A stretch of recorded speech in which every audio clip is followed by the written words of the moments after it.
What's going on, yogis and yoga teachers? It's your girl Abiola Akani, and today you're going to learn how to teach your very first yoga class with absolutely no fear. Welcome back, yogis and yoga teachers. If this is your first time seeing my face, it's a pleasure to have you here. My name is Abiola Akani. I'm the founder of the EOL Yoga School. I'm a 3 times wellness business owner, as well as a yoga teacher trainer and a coach. I support yoga entrepreneurs and yoga practitioners like yourself with optimizing your rest, your regulation, and your leadership to confidently teach accessible and culturally relevant yoga classes outside of the traditional yoga studio model to bring the practice back to the real public. And today you're joining me for a really special video because I've absolutely been in this position. And so I'm excited to share some specific tips to support you in diffusing that anxiety that you may have about teaching your very first yoga class. Now, for the first 2 years of teaching, I was completely stricken with anxiety. Not only had I diverted my original educational plan to become a full-time yoga instructor, so there was a lot of fear around going into this new career path, but also being the only woman of color who was teaching at the time at the studio that I was working at to a majority of non-POC clientele. I was stricken with so much anxiety for so long that at one point I actually considered just abandoning this desire to be a teacher because the anxiety that I was feeling was so debilitating and I just didn't want to keep having to work through it until I started to implement some of the tips that I'm going to be telling you about today. Now, tip number 1 to support you in diffusing that fear is to utilize a sequencing infrastructure that's going to support you in flowing through your class in a way that allows you to take all of the guesswork out of it. Utilizing a proven sequencing infrastructure to systematically format your class is going to support you not only with your sequences, but it's going to help you with memorizing different aspects of your sequence as well. Memorization was the biggest trouble spot that I found myself in when teaching in person. However, if you can utilize a sequencing infrastructure outline that helps you paint the picture of the different anatomical actions that are happening in different segments within your sequence, if you forget a pose, you still have an idea of the anatomical action that you are guiding your students towards, and choose other poses on the fly if you forget where you are. Number 2 comes to the intangibles of a class to reduce the likelihood of you being long-winded or you forget what comes next in your class structure. I like to use the acronym IICPO.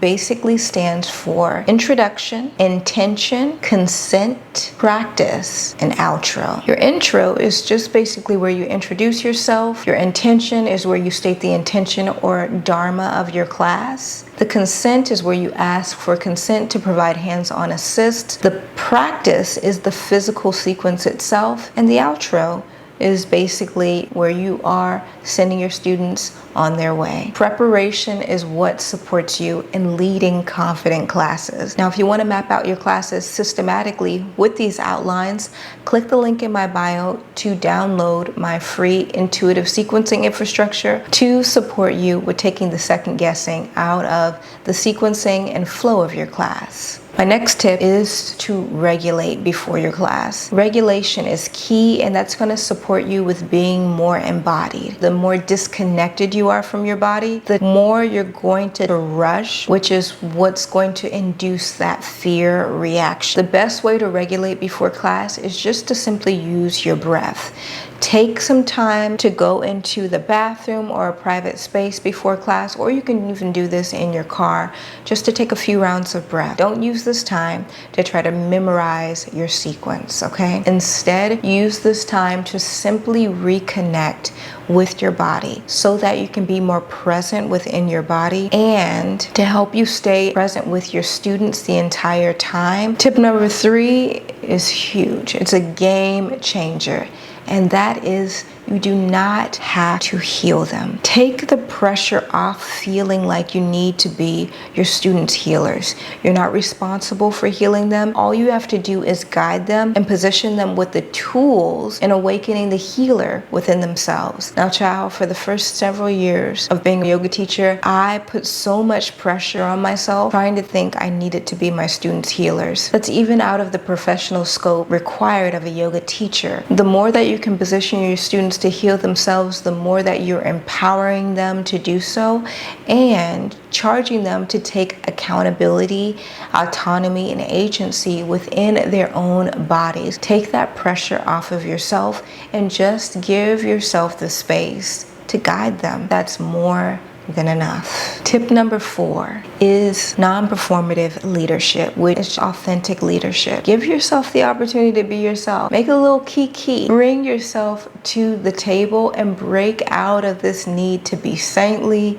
to be perfect, all of these unnecessary pressures that we put on ourselves to be the perfect yoga teacher. Bring yourself to the table, your unique story, your unique voice, your unique personality. All of those aspects are what invite your students to participate and practice with you. That's why they're connecting with you. Keep it real, right? And just allow yourself to have a good time with your community while also continuing to hold yourself in high regard as a professional yoga instructor. Tip number 5 is that silence is okay. You don't have to fill the space with words all of the time. It's okay to take your time. It's okay to not have your voice be heard. This is not about you being seen. It's really just about you holding space for your students from a level of authenticity. And silence actually supports your students with regulating their nervous system and normalizing silence within their own bodies. And it reduces the fear. It gives you the time to reconnect and recollect yourself and instead observe,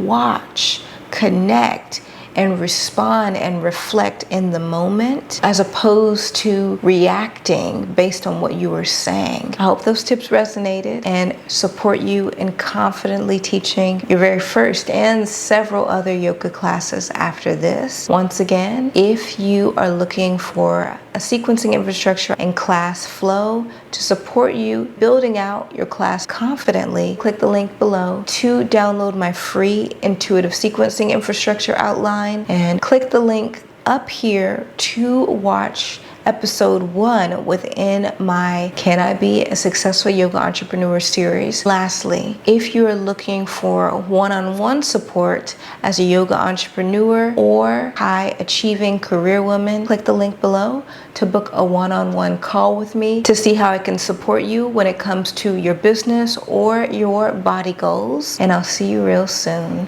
in our next video, and continue to be well.